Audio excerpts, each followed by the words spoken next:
ચાલો 1 મિનિટ માટે કલ્પના કરીએ. એક એવો દેશ જેમ કે ડેનમાર્ક, જ્યાં દર 5 મિનિટે તમને એકદમ સાફ પબ્લિક ટોયલેટ મળે, રસ્તા પર એક પણ ખાડો ન હોય અને કોઈ વગર કામનું હોર્ન પણ ન વગાડે. હવે એની સરખામણી આપણા ઘણા શહેરો સાથે કરો, જ્યાં કચરાના ઢગલા, ગમે ત્યાં ગંદકી અને સતત ઘોંઘાટ. આ તો રોજની વાત છે. તો આટલો મોટો ફરક કેમ છે? આજે આપણે એ જ સમજવાના છીએ કે આ સમસ્યા ખાલી લોકોની આદતોની નથી, એની પાછળના કારણો ઘણા ઊંડા છે. તો ચાલો આ વાતને જરા ઊંડાણથી સમજીએ. શરૂઆત કરીએ બે બિલકુલ અલગ દુનિયાથી. એક બાજુ તમે જુઓ તો કોપનહેગન જેવું શહેર છે, જ્યાં બધું એકદમ વ્યવસ્થિત અને ચોખ્ખું છે. અને બીજી બાજુ આપણા શહેરોની એ જાણીતી હાલત. આ ફરક ખાલી દેખાવનો નથી, પણ રોજબરોજની જિંદગીની ગુણવત્તા પર પણ એની સીધી અસર પડે છે. તો પછી આ બધું જોઈને મનમાં એક સવાલ તો આવે જ, બરાબર ને? કે શું અમુક લોકો જન્મથી જ વધારે સિવિક સેન્સવાળા હોય છે? શું અમુક સમાજ કુદરતી રીતે જ વધારે શિસ્તબદ્ધ હોય છે? પણ જો જવાબ છે એકદમ સ્પષ્ટ, ના. અસલી સમસ્યાઓ તો કંઈક જુદી જ છે. એવી સમસ્યાઓ જ ઘણી ઊંડી છે અને સામાન્ય રીતે આપણને દેખાતી પણ નથી. તો એમાંની પહેલી અને સૌથી મોટી સમસ્યા એ આપણા સમાજના પાયામાં જ રહેલી છે. એ છે જાતિ અને વર્ગભેદની અદૃશ્ય દિવાલો. આનો મતલબ શું થયો? આ એક એવી માનસિકતા છે જ્યાં આપણને લાગે છે કે સાફ સફાઈ કરવાનું કામ આપણું છે જ નહીં. એ તો કોઈ ચોક્કસ જાતિ કે વર્ગના લોકોનું જ કામ છે. એટલે કે એ કોઈ સહિયારી જવાબદારી નથી. આ વાત કેટલી વિચિત્ર છે નહીં? કે કચરો તો આપણે ફેલાવીએ છીએ, પણ નામ કોનું આપીએ છીએ? કચરાવાળા. જાણે કચરા માટે જવાબદાર એ લોકો હોય, આપણે નહીં. અને આ માનસિકતા આપણી આસપાસ રોજ જોવા મળે છે. સફાઈને એક શરમજનક કામ માનવામાં આવે છે.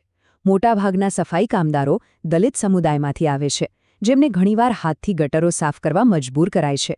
મોટા મોટા એપાર્ટમેન્ટમાં કામ કરનારાઓ માટે અલગ લિફ્ટ અને વાસણો હોય છે. ટૂંકમાં લોકો સફાઈના કામથી પોતાને સાવ અલગ જ માને છે. હવે આ તો થઈ માનસિકતાની વાત, પણ બીજો એક મોટો મુદ્દો છે, અને એ છે આપણી સિસ્ટમની નિષ્ફળતા.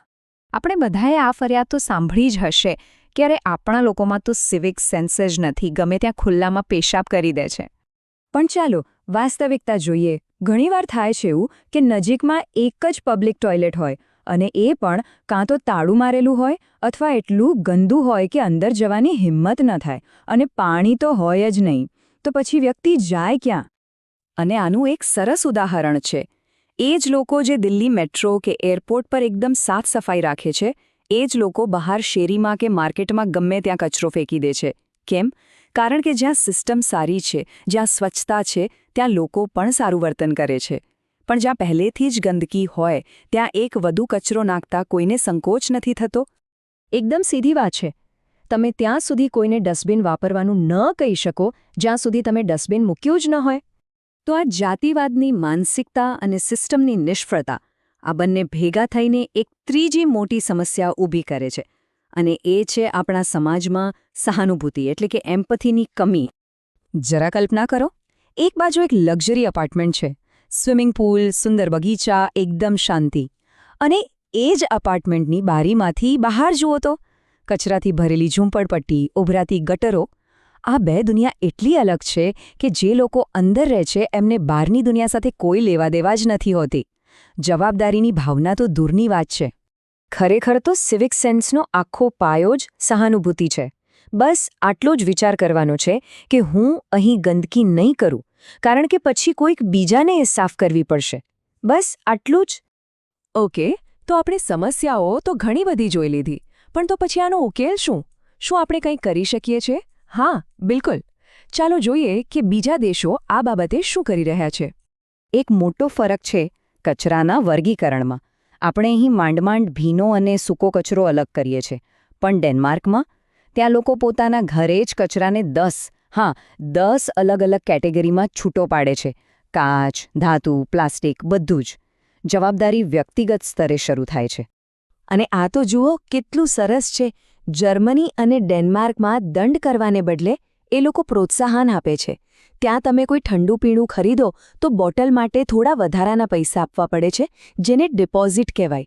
પછી જ્યારે તમે ખાલી બોટલ મશીનમાં પાછી નાખો ત્યારે તમને પૈસા પાછા મળી જાય. એટલે કે પ્લાસ્ટિકની બોટલની પણ એક કિંમત છે, એટલે કોઈ એને ફેંકી દેતું નથી. આના પરથી એક વાત સાફ છે કે સિવિક સેન્સ કોઈનામાં જન્મથી નથી આવતી, એ શીખવવી પડે છે. જાપાનમાં બાળકો પોતે જ પોતાના ક્લાસરૂમ અને ટોયલેટ સાફ કરે છે.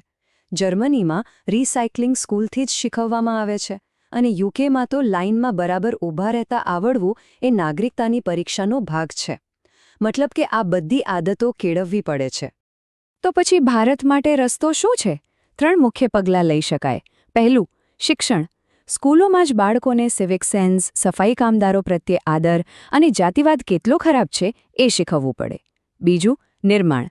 પહેલાં સુવિધાઓ તો આપો, સાફ ટોયલેટ, ઠેર ઠેર કચરાપેટી, સલામત ફૂટપાથ. અને ત્રીજું, કાયદાનો અમલ. નાના નાના પણ કડક નિયમો બનાવો અને ખાતરી કરો કે પકડાવાની શક્યતા વધુ હોય. આ બધી વાતો પરથી એક વાત તો સ્પષ્ટ છે. એક સ્વચ્છ, સુરક્ષિત અને સુંદર દેશ બનાવવો એ કોઈ અશક્ય સપનું નથી. જો આપણે સહાનુભૂતિ કેળવીએ અને વધુ સારી સિસ્ટમ બનાવીએ તો આ બિલકુલ શક્ય છે. પણ આખરે વાત એક જ સવાલ પર આવીને અટકે છે. સ્વચ્છ દેશ બનાવવો એ ફક્ત સરકારની જવાબદારી નથી, એ લોકોની માંગ પણ હોવી જોઈએ. તો સવાલ એ છે કે શું આપણે ખરેખર એની માંગ કરી રહ્યા છીએ?